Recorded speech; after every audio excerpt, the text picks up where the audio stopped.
Your volume as well. Oh, it's down to like 2. Hi everyone, welcome to Ben's Business Podcast episode number 40. Today I'm going to be interviewing Ben Azadi, who I've just invited to come on and share this live with us.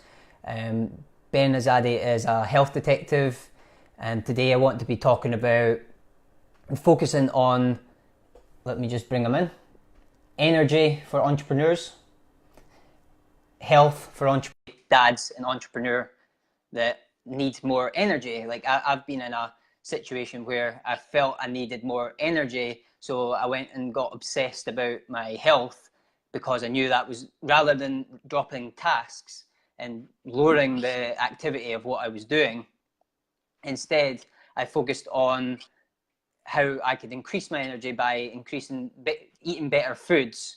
So welcome, Ben. I think I'm going to have to take the microphone out to hear you. When I just realised what I've done. Do you hear me? Yeah, I can't hear you. So I'm trying to think of the best way to do that. I'm just going to have to take this out. I won't be as great. Yeah, brother. Unfortunately. All right. Yeah, just figured that one out. I like the audible. Do you hear me now? Yeah. Awesome, Ben. Well, what's going on, brother? Thank you so much for having me. We got our mutual friend, Matt, who's crushing it, who's watching it with us. And I just want to say thank you for having me. I'm grateful and I love everything you're up to, dude. I'm inspired by your actions on a daily basis. So I want to acknowledge you for that. Yeah. And yeah, thank you. And back to you. So hence the reason I had to bring you on here to learn more from you myself. But the amount of value you've shared with me on the health, all the questions I have for you that you answer in so much detail, I just know that everyone here today is going to get so much value from you. So hopefully get plenty of viewers, even replays. And good afternoon, Matt. Thanks for joining us. Yeah, the thing is, the problem, well, how's the weather in Miami? We're currently having a storm in Scotland. Oh, you're having a storm? Well, it's beautiful and sunny here, so you can live vicariously through me. It's the morning time. It's like 9:07 a.m. It's hot, but it's beautiful and sunny. Yeah, not bad for some. Not bad. So you're getting a storm right now? Yeah, it's not too bad. It's one of our worst ones, but we don't get anything like, I don't think we get like what Florida and Miami and things get. But there are some hay bales on the roads, caravans and trees falling over right now. So it's quite wild. I went out for a walk with the dog, so I must have just missed it because it wasn't too bad. Yeah, well, good thing. Yes, so the reason for everyone watching and listening today, the reason I asked Ben to come on, and probably your question on why I've brought Ben Azadi, who's the health detective, why I would bring a health coach on to a business podcast. And I find my philosophy is, we are busy business owners, dads, whatever. If we're really busy people, it's even more the reason to eat healthy and stay fit so that we can perform at the high peak levels that leaders and team members or whatever you do need to perform at. So that's why I became obsessed myself. That's why I brought Ben on, because as Jim Rohn says, look after your body. It's the only place you have to live. And if we're not looking after our body, we can't run a business. If we're sick, we can't run our business. We can't lead people. We can't inspire people because we're not well ourselves. And you can't run a business if you're dead. So you've got to look after your health. And it's that important to me. And it's so important to be performing at the best ability. So this is one of the main reasons in my philosophy why I think health is like one of the core parts of running a business, that you're performing at your very best every day when you wake up and you're doing eating all the right foods and staying fit and doing all the right activities. So welcome, Ben. Thanks for coming on. Yeah, dude, I totally agree with everything you said. And right on, your health is your true wealth, and it pays the biggest dividends. And if you prioritize your health, then your business is much more efficient, your relationships, your life. And I'm an entrepreneur too, and I'm all for earning a lot of money and making a big impact.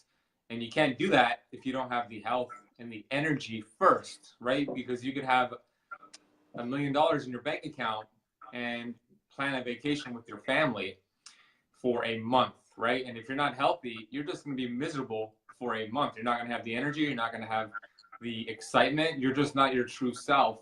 So that person who has $1 million in the bank account, who's unhealthy, would trade their life for somebody who's broke and super healthy in a heartbeat. So I believe that your health is your true wealth, and we can have it all. We could have the money, we could have the health, we could have the relationships. We don't have to sacrifice. And what I teach is prioritizing the health and making everything else in your life that much more efficient when you do that. Yeah, I 100% agree. And I've read a lot of books where people have talked about that in their later lives, running a business, having a lot of money, that they would rather have their youth and their health than all the money that they've accumulated. So it's very good to hear that someone's sharing that lesson rather than being attached to that identity that they're rich and successful. They're being open enough to share to us and teach even the failures that they've made by sacrificing their health for wealth. And we need to have a balanced life. I really agree with that. So just to give, I think what the best way is for Ben to give an introduction. What I know of what you do so far, you're a best-selling author of 2 books around health. One's on fasting, intermittent fasting. You're called the Health Detective. Yeah. We connected through Facebook somehow. I think it was maybe Matt connected us together. It was yeah, Matt. Was it Matt? And we both watch, like you said, we both love each other's content, which is just more of a reason to get on a chat together and dive even deeper. So do you want to give a more deep introduction of who you are and what you do? Yeah, absolutely. First, I want to say hello to Danny. Thanks for joining on in here. I saw Tracy was on here. Hi, guys. Yeah, so, you see me. I look healthy. I'm lean. And like Ben mentioned, I have a few best-selling books. I have 3 now. So my last one just hit bestseller. So now I have 3. One's on sleep, one's on fasting, one's just on overall health. All came out within the last 12 months. I've been really, my creative genius has been just flowing. So I wrote all 3 in the last 12 months, all hit best-selling list. And I'm a health detective, meaning I educate, not medicate, to help bring the body to functioning normal, right? Functioning normal is what I call perfect health, which is the name of my book. And it's the way that we were designed. Our creator, God, Mother Nature, the universe, whatever you believe in, we were designed to make an impact, to thrive, not just to merely survive. And when you're thriving, your body just functioning normal, the way that it was designed to function. You feel like you have high energy levels. It feels like you have superpowers. You have the blood work to back it up. That's what perfect health is. So my mission is to cut through all the noise in the health space, because there's so much nutritional jargon, there's so much conflicting data. My duty and responsibility and obligation is to look at the research, practice, study, implement what works, and then teach that to the world. So I've been doing that for 10 years, studying an average of 3 hours every single day, no exception, for 10 years. So that's thousands of hours of research.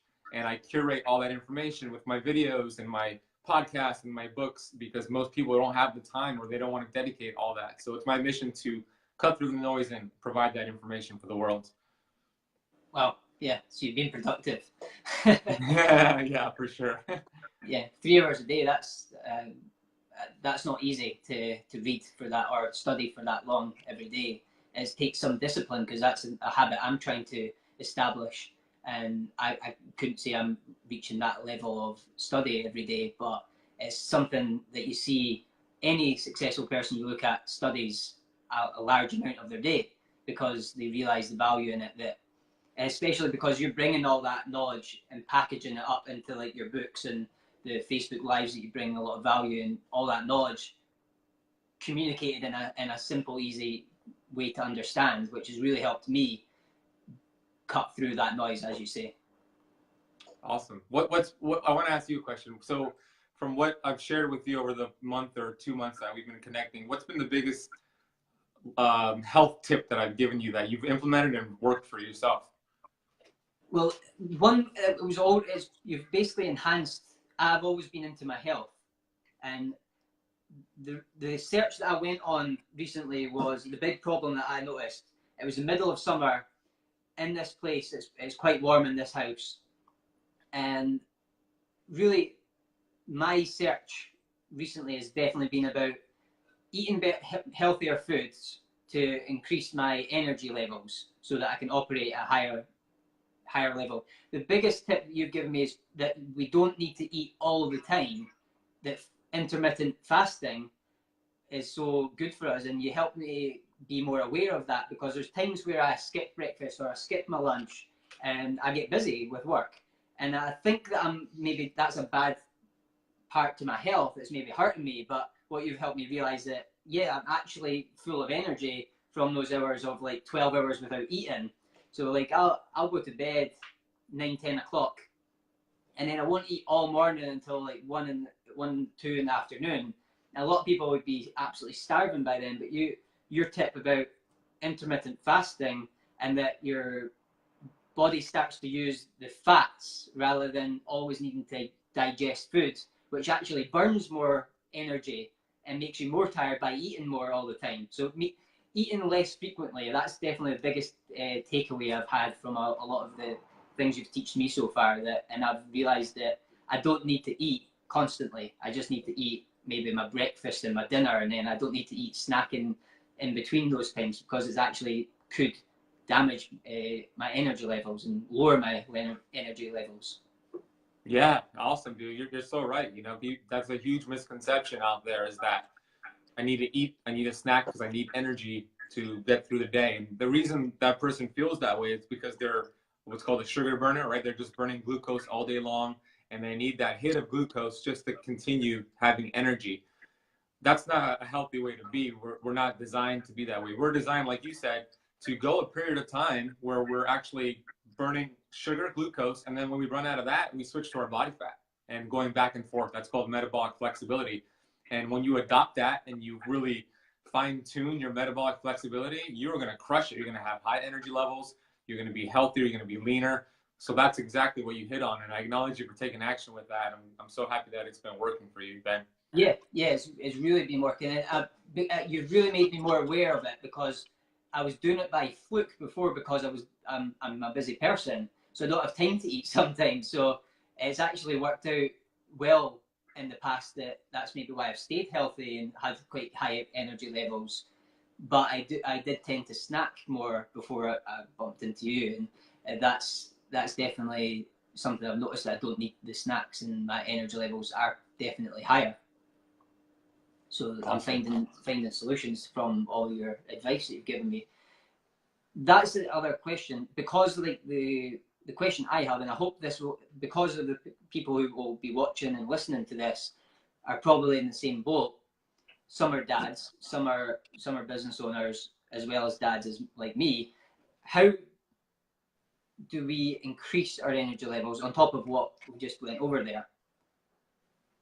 Yeah, great question. Well, first of all, I wouldn't recommend going right into fasting. I would recommend getting fat adapted first. So step number one for somebody who's a sugar burner, how do you know if you're a sugar burner? Well, there's two ways to check. The easiest way is to just skip a meal and see how you feel. If you skip lunch and you cannot function, you are hangry, you're jittery, you're a pure sugar burner, we have some work to do. So the work that we would do is just to replace a lot of your carbohydrates in your diet, a big chunk of them, and replace them with healthy fats. Because carbohydrates spike glucose, which is the sugar in your blood. And when you do that, you need to spike insulin as well, because insulin needs to grab that sugar in the blood, put it into your cells, because the human body doesn't want more than 1 teaspoon of blood in the entire system. So every time you eat food, you convert it to sugar. Your body needs to deal with that. So you're spiking insulin, you're spiking glucose. You're in this fed state, this storage state. And your body's used to that. When you eat fats, you don't really spike insulin that much. It's a little bump in your glucose and your insulin. That means you're not storing as much food energy. Your body's used to burning fat for fuel. You eat the fat, you burn the fat. Carbohydrates, you eat the carbs, you store the carbs. Protein too. Fat's different. So rule number one, replace carbs for healthy fats. When you do that for a period of time, for 14 to 21 days, while you are getting rid of your snacks, so just having breakfast, lunch, and dinner, and you're eating more fat, less carbs, Do that for 14 to 21 days. Then you could try again. Skip a meal, see how you feel. Maybe you feel great this time. You skip lunch and you actually have more energy. That's a good sign. That means you're probably fat adapted. Then you could go into the fasting where you just skip breakfast and go into lunch like you're doing, Ben. That's going to definitely give you so much more energy, because think about it this way. When you're eating food, whether it's the healthiest meal in the world, it takes massive amounts of energy and resources to chew the food, to digest the food, and to assimilate the macronutrients to micronutrients. Also, it takes blood flow away from your brain to your digestive system. So if you're not eating, you have that energy, but now it's being used for the task at hand. It's being used for this Facebook Live. It's being used for a presentation. The blood flow is powering my brain. It's not being used for digestion. So that's the biggest energy hack I can give you, is intermittent fasting. Number two is that when you are eating, eat more healthy fats because of the insulin effect. You have less of an insulin spike. So if you do those two things, power your brain, power your hormones with healthy fats, do some intermittent fasting. The third thing I'll give you is getting sunlight. I know you're in Scotland and it's storming right now, but getting sunlight, about 15 to 20 minutes in the morning of sunlight on your skin through your eyes while the sun is rising, is a game changer for your health, because you're syncing your hormones with Mother Nature. That's one big key right there. And then I'll give you one last one, which is related to this. If you find yourself feeling drowsy in the afternoon, like 1 p.m. to 3 p.m., which most people do, the reason is because we get a core drop in our body temperature. It's natural. It happens to human beings. And our melatonin goes up a little bit. Melatonin is your sleep hormone, antioxidant hormone. We don't want that during the day. So two things you can do to combat that is, A, you could take a 20-minute power nap if you want to do that. And then you could, once you wake up from your nap, you're going to be charged for the rest of the day. I know that you did that. B, you could go outside for 15 minutes and get sun on your skin and through your eyes, and it'll put a stop to that core body temperature from dropping. So those are powerful health energy hacks right there. Yeah, that's really interesting. Never really thought about the. I got the idea that if you're eating all the time, more frequently, your body's constantly digesting. So I think it was Steve Jobs I first heard saying that he used to eat carrots only, and he turned orange. Like his team, Apple team, like said his face. He looked like he was tangled, or he was very orange, because that's all he ate was orange. Not orange juice, carrot juice or carrots. And one of his things that he said in his autobiography was, if I only eat like vegetables or small things like that, or I don't eat at all and just fast, then my body doesn't have to work all the time. And the way that you've explained it more scientifically just helps emphasize that belief that the less we eat, the less work our body's got to do. And I see like I think the penny dropped the way that you explained it to me, but I never really thought about the blood. When it's digesting, it's in your digestive system, it's taking it away from your brain function. So then you're losing out on your ability to think in important cases. Yeah, it takes away from the task at hand. You know, whatever you're working on, it could be you're typing up a newsletter for your clients, you're in a meeting presenting to a potential client, you're presenting on stage. Like, we want to be right there in that moment with our full-on effort and energy. So one of the things that I do whenever I'm giving a lecture in front of people, or if I'm attending a lecture, I'm fasting, because I have the most energy and the most focus when you are fasting. Because think about it this way, we're hardwired this way. When we're not eating food for a period of time, 12 hours, 16 hours, the body starts to think, oh crap, there's no food coming in. We're in a famished state, right? And it starts to do really cool things. It actually literally pumps you full of energy, because it wants to help you go out into the wild and hunt and kill your next meal so you can stay alive. So we have something called counter-regulatory hormones that all increase when you're fasting. So they run counter to insulin. So when you're not eating, insulin is down at baseline, and these counter-regulatory hormones, which are like glucagon, norepinephrine, cortisol, sympathetic nervous system, these all go up. And I don't want to lose anybody with the science, but it pumps you full of energy. That's what it's doing. So instead of using that energy that your body's giving you to go out there and hunt your next meal, use it for the task at hand. You know, it's going to be energy that you have, and you don't have to use it to kill an animal. You could use it to crush your day. Yeah. So we're just hardwired this way.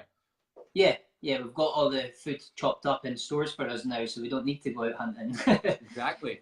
Exactly. So We're yeah, blessed. like we've got that energy we can use, and to tap into that energy is to fast, and then those hormones come out. I guess, is that the only way to bring out those hormones that bring that natural energy? Yeah, you can do that through sprinting as well, and other ways to do it. And fasting is I want to just make it a point to say that fasting has been more popularized in the media, which is a surprise to me. But it's not a fad. It's a fact. It's been around since the dawn of humankind, and it's not necessarily about eating less. And you mentioned this earlier. It's not about eating less. It's about eating less often, less frequently. So it's not about cutting calories. Calories don't really matter. It's just about giving your body a period of time where you're just giving yourself a break, giving your digestive system a break. And when you do this, you will unlock so many cool things with your health. Cool. Yeah. So, and you've got a book on sleeping. I'm quite interested to hear more about that, because currently I've been on a 60-60 challenge for more than 66 days, basically. What's it called? It's called The Power of Sleep. I know it's backwards, but it's called The Power of Sleep. It's on Amazon right now. Okay. Yeah, so I'm doing a 60-60 challenge. You could probably give me some advice on this, and maybe what I'm doing to my health, because I know some of it's not healthy to create a new habit. I'm using a lot of willpower, but basically I've got this threshold about 11 days, and I don't know, maybe it's just a coincidence, but I'm trying to get up at 4:45 every day and make that a virtue. And obviously the problem has been going to bed early in the evening before. So there's all this information about the right amount of sleep. How many hours does someone need of sleep? Because like that's the first question I have, and then I'll have a few more off the back of that. Yeah, well, all the studies show, and there's a great guy out there named Matthew Walker who wrote another sleep book, but his is more of a bigger book. It's called The Why We Sleep, and he has a lot of research in there. And his conclusion, and I agree, is that we need at least 7 hours. 7 hours is the bare minimum as a human being, and anything less, there's going to be some sort of consequence. Okay. One person might need 7, another person might need 9, but it's between 7 and 9 hours. Okay, right. Well, I definitely haven't been giving myself over 6 hours. So this habit, which has been causing me to go for runs because I've got more time in the morning, doing more exercise in the morning, I knew that like there's part of me knew that it's unhealthy unless I get into this habit faster, because I'm constantly losing this sleep in this period. So it's like creating a habit at the expense of your health to make yourself more healthy later. That's almost what's been happening with this, creating a new habit of waking up earlier. So well, here's a little a cool hack. I'm gonna give you a cool hack. By the way, okay. Patrick said he read the book. Thank you, Patrick. Patrick, you rock, bro. And Matt had commented. I didn't see what he wrote. Matt had commented. We'll get back to that. Yeah. A cool hack is that there's something called money time sleep window, and I wrote about this in my book. Okay. So it's roughly in between the time period of 10 p.m. and 2 a.m. So it's this 4-hour window.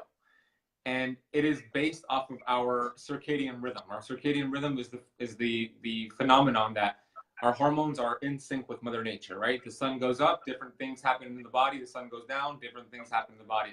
So when we follow this pattern, we're healthier. So there's something called money time sleep window, which is about 2 hours after the sun goes down. If you are able to get to bed, which you are doing, 9 p.m., 10 p.m., you said, 1 hour of sleep within this window is equivalent to 2 hours of sleep outside of this window. So you're able to actually make up. So if you're getting maybe 6 total hours, so you're going to bed at 10 and you're waking up at 4, it's 6 hours in quantity, but it's actually 7 or 8 hours in quality. Does that make sense? Because you're getting this money time sleep window. So you're doing it well. I love the strategy. Okay, good. Yeah, so my goal now, as well as getting up at 4:45, is to make sure that I'm getting that 7-hour plus sleep sort of gap. So if I'm doing it okay just now, I'll continue. But there's times where I get up anyway, even if I've only got 5, just because I'm leading this group, which is like a small challenge of people all getting up at the same time as me. And to show some leadership, I'm getting up regardless of how much sleep I get. But as running a business, things happen and you can't control it. And as a dad, things happen and my daughter wakes up in the middle of the night and I've got to get up sometimes. And then that's cutting into my sleep. So it's very difficult to create a virtue of getting up consistently that time without sacrificing some sleep.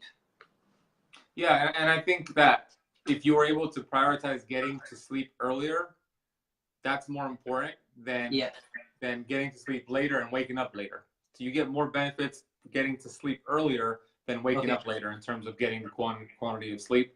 So you're going to bed at, you said 9 p.m., 10 p.m. That's perfect, dude. You're getting that money time sleep window. So even though you're getting woken up later on, I'm imagining it's after 2 p.m., right? It's after that money time sleep window. So you're still getting a lot of the benefits. So I think you're good. Okay, good. Yeah, the napping through the day doesn't always happen. It's not a habit yet, but it's something I'm getting into. Like I got into very much so, and I lost the habit. So I'm back into it. When I feel that I'm tired in the middle of the day, I'll try and take a nap if I'm working from home. It depends where I am as well. If I'm not traveling or anything. But also, yeah, I saw your birthday nap, your post on your birthday. Oh yeah. Yeah, it'll definitely help. Or go outside for 10, 15 minutes and get sun. Either one will definitely work. Okay. Yeah, so that's an alternative, is to go outdoors, even if there's very little sun in Scotland. You're getting the white clouds. Is that good enough? Yeah, you're still getting some UV rays. So what I do is I don't really nap. I don't really nap on the weekdays. I usually nap Saturday, Sunday, like a midday nap. So on the weekdays in the afternoon, I'll go outside and I'll study by listening to audio while I'm getting sun. So I 2 birds with 1 stone. It's a cool hack there. And then that sun powers me for the rest of the day. So I have energy until 9, 10 p.m. and then I get ready for sleep. And then boom, it's like so on and so forth. So it's been working wonderful for me. Yeah. Okay. Yeah, I do the same. I like to walk my dog. It's in the dark now in the mornings because the sunrise is a wee bit later. But yeah, getting up and listening to the audiobook and going for a long walk with the dog is a good thing, good habit that I do as well. And it's good to get that sunlight, but now that I'm missing the sunlight because I'm up so early, I just get the sunlight in the evening or in the afternoon. Yeah, that's perfect, dude. I love that. Michael Plain, he says that's interesting to hear. During 1 year of college, he got 3 hours consistently a night and convinced himself that it was okay. However, he noticed lack of focus and found it difficult to retain information. 7 hours seems to be more like it. Yeah, Michael, for sure. Yeah. 7 hours, buddy. That'll help you retain a lot more information and have more focus. So you're able, when you are awake, yeah, it's less hours you're awake, but it's more productivity. So it's a trade-off that I definitely recommend. Cool. Yeah, so I've got another question for you. What are you eating today? Or what do you have a plan of what you're eating today? Or actually, a better question is, what did you eat yesterday and why? Yeah, great question. Well, every single morning, I'm having my bulletproof coffee, which I just finished here. So it's organic coffee from this brand called Kion, Kion.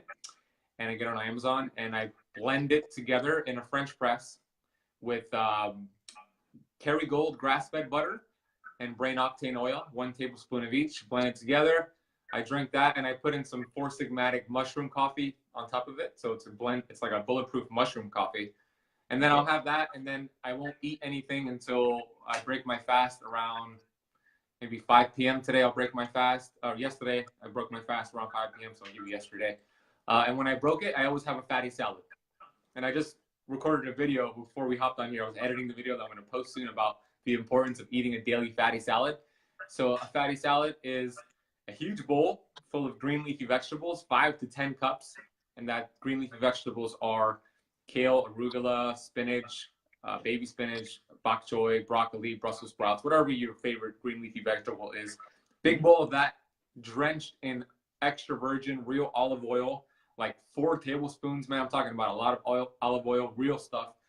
and then putting some macadamia nuts or some pastured eggs or some wild caught fish. Yesterday it was eggs and organic chicken. And then I put, yeah, that was it. It was a huge salad. And then I put some Primal Kitchen dressing on there as well. And that was my first meal. And then I didn't have anything until a couple hours later. I had a 1 cup of coconut milk yogurt with raspberries and blueberries. And that's all I had yesterday. It wasn't a big day for me for eating. Okay, yeah. And what about today? Do you plan in what you're eating a day ahead or at the start of the day, or like as you plan your work day? I don't really plan it ahead of time. I kind of got a good grasp of it. Some clients of mine like the planning, and I'll give them some structure. For me, I already know kind of what I want to do. It's always going to be a fatty salad every single day. Okay. You know, no matter what. I'm going out to dinner tonight with my girlfriend, so I'm going to find a restaurant where I can get something that is not cooked in vegetable oil. That's what I want to avoid when I go to restaurants, and it's very hard to do that. Okay. Yeah, what I was going to say there is you're saying you have a fatty salad every day, like consistently every day. What time did you say that was roughly? 4 or 5 p.m. 4 or 5 p.m. So that's your dinner. But today you're going out to a restaurant for that. What I was going to ask is, do you have, apart from going out to restaurants, do you have just the same food every day? Is that something that you tend to do? The fatty salad, for sure, I have every day, and then other stuff varies. Like today, I'm gonna have the fatty salad to break my fast, and then I'm gonna have dinner afterwards. And I typically, when I do that with my dinner, I'll have more carbohydrates at nighttime, or I should say for dinner, because I feel like it's better to have your carbs later in the day than earlier in the day. So I usually have that. So I'm in ketosis. I'm producing ketones for most of the day, and sometimes I'll take myself out during the night. And then that varies. The dinner varies, but it's definitely more carbs for dinner. Okay, right. What time do you call dinner time? 7 p.m. usually. 7, 8 p.m. Okay. 8 would be the latest. I don't really like to eat after too late. Yeah, because we had that conversation about, I was saying I was coming back from a busy day, and I was coming back from Toastmasters. Yeah, I'm glad you remembered. And I was tired. I'd basically been fasting unconsciously, and I was driving past the McDonald's. I resisted going for my French fries, which I used to do. I used to make that. It was almost like a habit to go through a drive-through, and if I'm feeling hungry, I would go and feed myself. And it would usually be French fries, which is a habit I've cut right out, and it takes some resistance to do that. But when I got in, there was leftover food from dinner, which I'd missed. So you explain what you explained to me about what should you do in that scenario when it's quite late. It's like 9:30, 10 p.m. and I have heard that a great option is just drink a pint of water and then see how you feel. But give your 2 cents on that as well. Yeah. I think that it's not a good idea to give yourself food energy. So eating food before you go to sleep, I think you should give yourself at least 3 hours of digestion. Because when you give yourself a lot of food energy and then go to sleep right after, you create a lot of what's called reactive oxygen species. So this just creates a lot of free radicals and inflammation in your body, and it doesn't let your brain repair itself as efficiently as it would if you hadn't eaten that meal. So I noticed for myself, and I've read it in literature, and my clients have told me, and just through their stories, when I eat a meal, and then go to sleep, the next morning, I feel a little hungover. I have a little bit of some brain fog. I'm just not on top of my game like I would like to be, as opposed to if I didn't eat that meal, the next morning I'll wake up and I'm good to go. So I noticed that, and I don't think it's a good idea to have that meal before bed. I think you just power through, have water, and just get to bed. And then you wake up in the morning, and then you could have your meal if you want to. Yeah, and you mentioned healthy fats. Could you explain just maybe the number one? I've actually picked up this one from your recommendation, which was avocado oil, which is better for high heating, because I usually have sort of fried eggs or scrambled eggs with oil. Is there a better option for frying eggs, or like what are healthy fats? So that's 2 questions actually. So what are healthy fats? Healthy fats are avocado oil. It's other oils like coconut oil, grass-fed butter, ghee, Nuts and seeds. I love macadamia nuts, pecans, walnuts. Wild caught fish. I love wild caught fish. 100% grass-fed and grass-finished beef.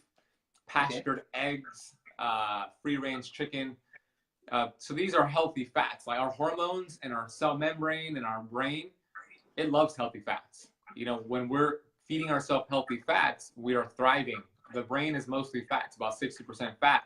So when you are, and it's very popular, or it used to be very popular to eat a low-fat diet. And I always tell people, low-fat diet equals low brain function, equals hormonal imbalances, equals actually weight gain. So fats are essential for us, and those are the healthy ones. The bad fats are the vegetable oils, which I believe is the worst food in our diet. I believe cooked vegetable oils is worse than smoking a cigarette. Then we have trans fats. We have just fats that go rancid very quickly, like those oils that are unstable. So olive oil I love, just not for cooking. The best cooking oil is, like you mentioned, the avocado oil. The best oil. Sorry to interrupt you. Is that still unhealthy to fry with avocado oil? That's the second question I have there. No, that if you're gonna fry, that's the oil to use. It's very stable.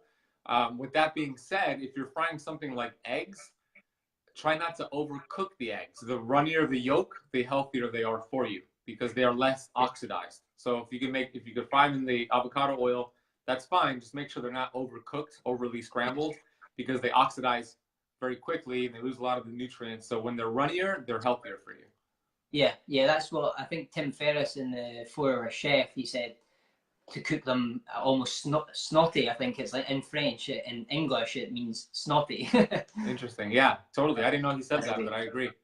Yeah, okay. So that's fine. Yeah, it was just, I wondered, it was a wee bit confusing because there's all this information about oils that was fairly new to me, actually, about vegetable oil being so unhealthy. And I know so many people that use vegetable oil like daily, and to realize the negative effects. I did pick up this book after your recommendation as well, Deep Nutrition, and I've not studied it, but I've dipped into it a few times. It seems like a very large book, a lot to take in at one time. So I've just been jumping into it with any questions that I've had for myself to see if it's in the book. That's awesome, dude. I acknowledge you for getting the book. The Dr. Kate Shanahan, the author of that book, she is probably the leader in the world when it comes to vegetable oils and just fats. So definitely get that book if you want to understand more about it. And yeah, I see it so common. I grew up eating vegetable oils, and every restaurant has it. You know, I have to ask the waiter or waitress all the time, what do you cook your food in? And it's always a canola oil, vegetable oil blend. And I'm always like, can you cook it in butter? Can you cook it in olive oil? And if not, I'll just have something else. And it's just it's everywhere because it's cheap. And people don't understand, at least the masses don't understand how dangerous it is for our health. Yeah, and I heard that vegetable oil is largely in salad dressings. It's something I discovered just recently.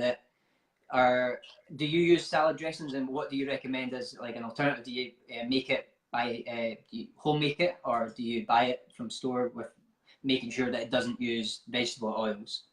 Yeah, almost all salad dressings and mayonnaises have vegetable oils. It's crazy. There's a great brand, and I just put it in my video, which I'm going to upload soon. It's funny that you mentioned that. There's a great brand called Primal Kitchen Dressing. And I get it on Amazon. I get it at the supermarkets here in the US. I don't know if they have it in the UK, but for sure it's on Amazon. So it's made with healthy ingredients. So instead of having canola oil in it, it has avocado oil. And my health mentor, Mark Sisson, it's his company. And so it's called Primal Kitchen Salad Dressing. They also have mayonnaise and different sauces as well. So that's my go-to. Okay, yeah.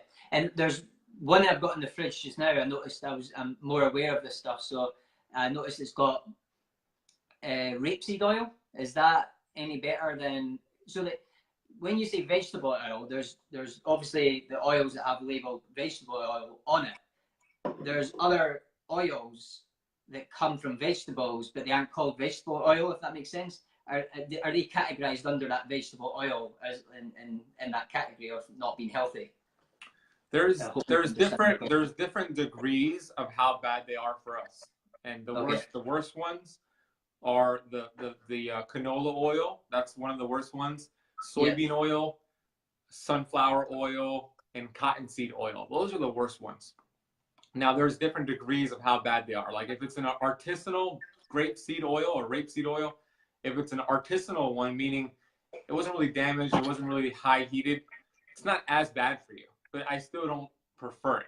So it really depends. And there's a chart that Dr. Kate Shanahan has in her book and also on her website that shows the different degrees of how bad they are. What I'll do is I'll get a screenshot of it. I think I have it on my desktop, and I'll put it in the comments for this. Comments below, yeah. Yeah, so that everybody can see that. Patrick says that he's been using vegetable oils and he's assumed that it was healthy, and they lied. For sure, dude, they lied, man. It's one of the biggest lies out there. But now you know. Now you know. Now you can make the change, brother. Yeah, I like that idea. I think I seen you answering someone else's question on Facebook Live about that. Like, I told my brother and my whole family about vegetable oil since I've been discovering about this stuff. And they're all cutting it out their lives as well. But they're like, almost like have a bit of regret about how much vegetable oil they've probably taken in throughout their life. But I liked your opinion about that at least you know now. And it can only get better. Like, you can just improve things. Because the body repairs itself as long as you stay in good habits. So at least we can start working on that today, and have that knowledge. Because, like, I don't know who said it, but like, knowledge is the start of health. Knowledge is the start of wealth. It's the start of everything. So if you can educate yourself on health, it'll lead to all these great habits and great foods that you're taking in your body. Yeah, it's exactly. It's knowledge is the potential of all that, and then it all starts there. So I agree. Yeah. Basically, I plan to run the podcast and the show around this time. So if there's any questions that people have, please send them in. Patrick and everyone else that's joined us. There's Matthew McDonald who's joined. He's he's into nutrition himself. Actually, there's one from Matt Salties. If you can see that, Ben. It's a wee bit scroll. If you scroll up, you can see it. What's the question? Can you read it for me? Yeah, let me just. It's got a see more button here. Oh, okay. He says intermittent fasting is an astounding hack for the brain as well. Keep ketosis and energy surges fuels the mind. Yeah, that's exactly what we were talking about. He kind of piggybacked off of what we were saying. Yeah. Totally agree, man. No, yeah. Thanks, Matt. Okay, yeah. So there's no other questions in here. Other question I do have is, what books do you recommend for the book club that we share this into?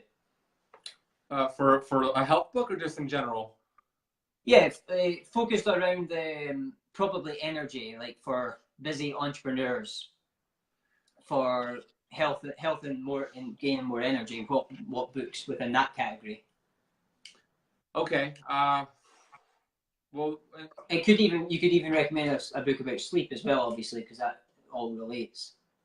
Well, definitely and I don't want to toot my own horn. Actually, I do want to toot my own. I do want to toot it. My next question is to tell us about your books as well. So I definitely recommend this for an entrepreneur because it's a very short book. Patrick said he read it in the morning.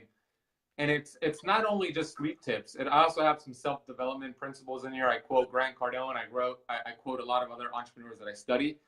And you fix your sleep. I believe fixing your sleep is more important than diet and exercise combined. Okay. So you start with this. You could read this book in an hour, or you could listen to it. I'm uploading it on Audible soon, or you get the Kindle, whatever way you want to read it or listen to it. Start with this, and this will transform your life, because when you prioritize your sleep, you're going to have more energy as an entrepreneur, more focus, more clarity, more health to do the things you want to do. So definitely get this book. If you want an overall book on health, one of my all-time favorites is a book called How to Eat, Move, and Be Healthy by Paul Chek. Okay. And that's a bigger book, but I do recommend it. And what's your new book about, Ben? The one I'm writing right now? Yeah.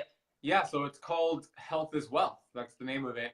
And this one's going to be a bigger book. It's going to be about 300 pages or so. And it's just about how if you are not prioritizing your health, you are selfish, because you are sacrificing your health, you are sacrificing your energy, you're sacrificing your true personality. And not only do you suffer everybody around you suffers. Your family suffers. Your relationship suffers. So, and if you get sick, other people have to take care of you. So one of the most selfish things you can do is not take care of your health. So this book talks about prioritizing your health, and it's going to have different components to what it means to be healthy. And it's for everybody. It's for any human being. So this is the book that I've been writing since last December. The timeline for it is maybe in 6 to 8 months I should be complete, and that's one of my bigger projects that I'm working on. Okay, yeah, that's impressive. So that did you say that's going to be your third book, or you? This is going to be my fourth. Just, my fourth. That'll be your fourth now. Yeah, cool. Yeah. There's a post from Patrick just come in. I don't know if it's a question. He says, definitely the sleep book. I received it and initially thought, damn, this is small. I won't get nothing. And then he says, boom, changed my mindset and now aiming to change habits around his book's teachings. Thank you, Ben. That's awesome, Patrick. I appreciate that, dude. Yeah, thanks for everyone who's joined us. If anyone's watching the replay, you can continue to send some questions in the comments below. And everyone that's watched this or listened to this, please send in the biggest takeaway you got from this video and this interview that and all the knowledge that Ben shared with us and the value. So thanks for joining, Ben. It's been a pleasure getting to chat for a wee bit longer than we have in the past. Yeah, well, I want to say a couple things. Yeah, put your comments down below. If you're watching the replay, I'll make sure I go in there and I respond to every comment. I want to hear your biggest takeaway. If you want to work with me, meaning if you want health coaching from me, if you want to learn more about what I teach, consider joining my online mastermind group, which is called the Shred Fat Mastermind. And it's just a monthly membership and you'll learn everything that I know. And if you go to shredfatmastermind.com, you could learn more about it. I also want to say thank you to Ben. Ben, you are a rock star, dude. You are inspiring me and inspiring so many people. You're creating over consuming. You're collaborating over competing. And that resonates with me. And I want to say thank you for your time. Thank you for everything you do. And it's been fun talking to you today. Yeah, it's an absolute pleasure. One last question before we go is summarize this interview in one sentence. Summarize this interview in one sentence. If you don't take care of your health, you are selfish. Good one. Right. Thank you. Thanks for everyone that joined. Thank you, guys. Have a great day. Okay. See ya. Cheers.